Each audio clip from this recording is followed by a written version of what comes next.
Okay, so when's about the busiest time of year around here? I mean, you seem to be... Me, it's about March, April. Okay.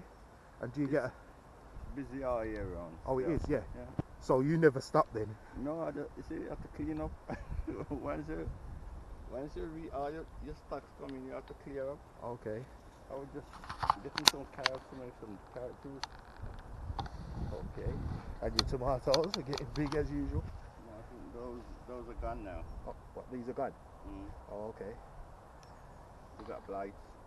Oh, okay. They're not good. Alright. I got a few inside here. Alright. You see what we're planting now? Garlic, Okay. onions. That's for next year. Early next year.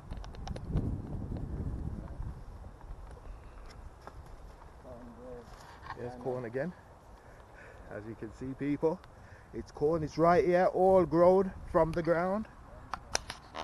From the ground. See, to clean it up, manure it, and I still have to fork it in there. Okay. But so then, when you forked it in, it's ready to that's for go again. Day. Okay. Yeah. Obviously, yeah.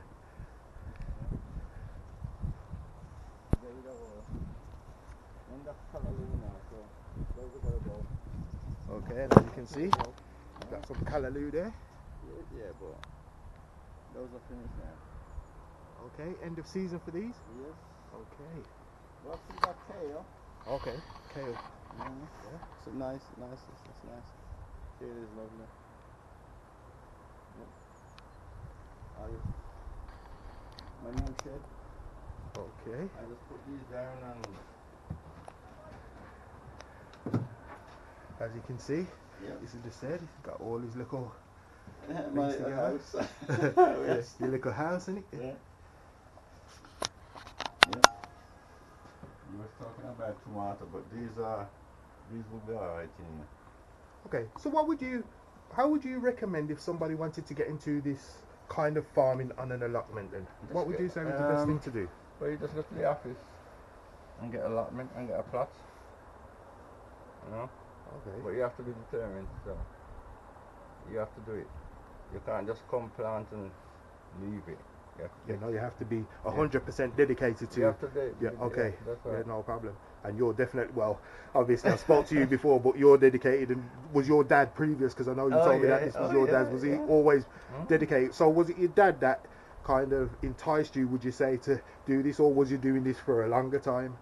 Well, I was doing this from I was a little boy. Yeah. Okay. I used to look after it. He used to plant things, and I used to look after it. Okay. I have to do the watering and all that. And he's gone to work. I come from school, water. Maybe in the morning before school, water. Okay. And then you just get to love it, watch things grow. But you get more patient, because before I couldn't wait for things to grow. Sometimes I even dig them up to see if they.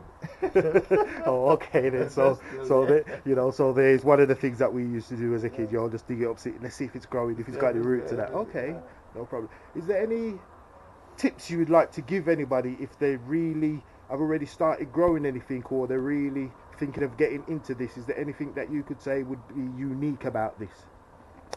I would say definitely give it a try. Definitely give it a try.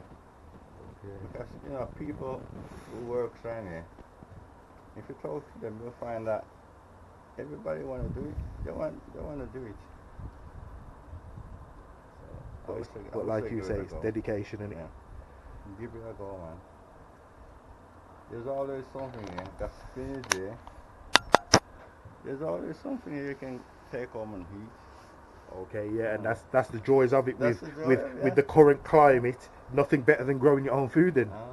Okay, well here we are, folks. As you can see, back at the allotment, speaking to the big man. Now don't get it twisted, this is only part 2 of 3. The next time round he'll be showing you more about how he deals with his allotment. So from now, we're out of here. It's Jamaican TV abroad.